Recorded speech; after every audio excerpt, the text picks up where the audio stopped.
Lors de la fête d'Halloween, il est de tradition d'offrir aux jeunes enfants déguisés des bonbons ou autres sucreries.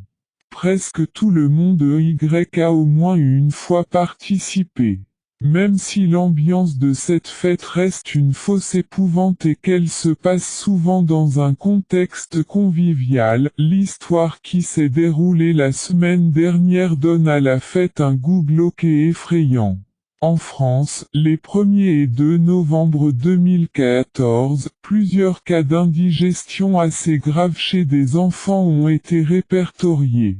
La consommation de sucreries étant considérable ce jour-là, beaucoup de jeunes finissent par tomber malades.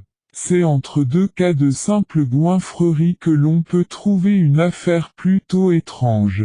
Une mère fit une découverte pour le moins insolite après que son fils lui ait dit avoir trouvé un goût très écœurant sur l'un des bonbons qu'il avait récolté.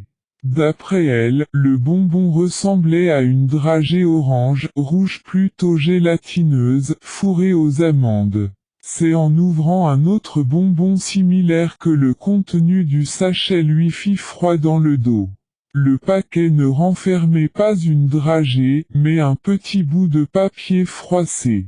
Déplié, on pouvait y lire une inscription « Aidez-nous » ensanglantée. Cette mère prit une photo du papier et d'un bonbon avant d'envoyer les sucreries au commissariat.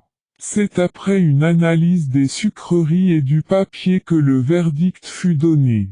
Le bonbon était composé de graisse humaine, les amandes étaient des ongles découpés, et du sang mélangé au sucre avait été concentré à l'intérieur de la dragée.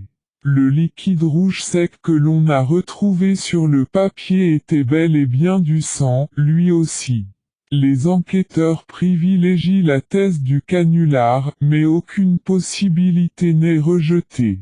Il va sans dire que la consommation de ces douceurs est très fortement déconseillée.